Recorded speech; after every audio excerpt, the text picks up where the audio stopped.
Miami Heat Nation, what is going on? So, we got some Miami Heat news that is being reported, especially with the trade deadline being around the corner on February 8th.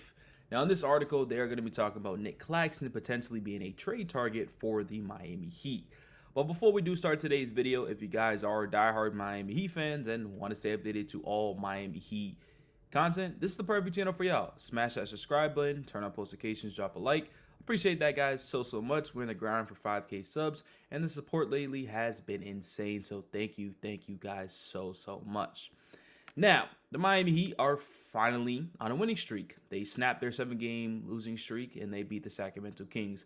I still think we need a legitimate big on this team. And in this article right here, as y'all see, it says, should the Miami Heat target Nick Claxton at the trade deadline, right?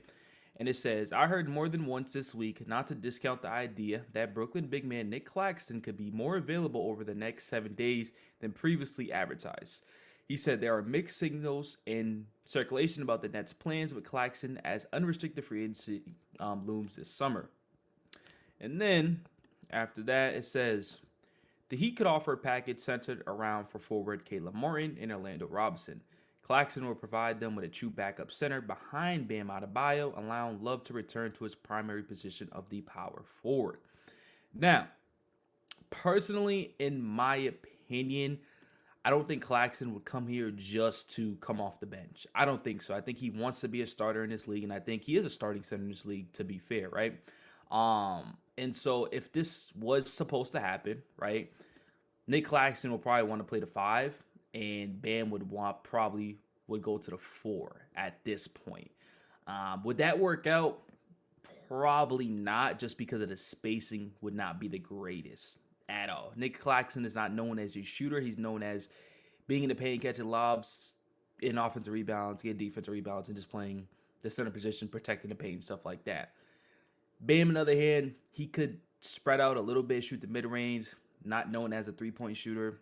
It's in his game a little bit, but I just feel like if we're going to get a big, we need a big that spaces out the floor. I don't think we can have two bigs in there that are not known as great shooters, because the offense is just going to be not that great. Now, if Nick Claxton did accept his role and come off the bench, I would absolutely love this. I mean, look at his numbers. He's averaging 12.5 points a game, 63% from the field, and 10.5 rebounds. I would love this. He'd easily be our best backup center, going back to, Dwayne Dedmon days and Cody Zeller. And now we brought in Thomas Bryant. Just didn't really work out too well. Bringing in Claxton, he brings us some offense, brings us some defense. And if we ever want to go big against the bigger teams that we're going to have to go in the Eastern Conference or the Western Conference, we could potentially go a lineup with those two in. We're just going to need to bring a lot of scoring around those two guys. And if Bam can spread out his game a little bit, get his mid-range going, and maybe shoot the 3, then it possibly could work. But I also say we do have one of the best coaches in the league, and I think he could figure out anything.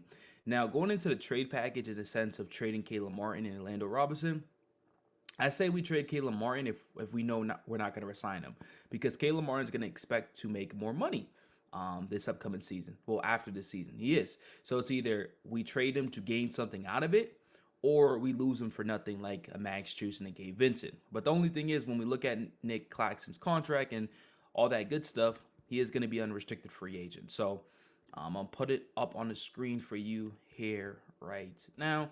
So when you look at it, his is going to be unrestricted free agent in 2024. And I think that's the main reason why they want to let go or open to trade Nick Claxton, because they don't know if they want to bring him back. But it's kind of the same situation as Caleb Martin. We're still going to have to pay Claxton, depending how he plays. He's still going to want to get paid way more money than 8.6 mil. So at this point, it's like, what do we need more? Do we need a Caleb Martin, or do we need a backup big if this trade was to happen? So let us know in the comment sections what you guys think about this. Are you willing to do that? Trade for a Claxton, or we're just going to look somewhere else and potentially go after the buyout market? But if you enjoyed today's video and want to stay updated to all Miami Heat Nation, this is the perfect channel. Once again, subscribe, and I'm out.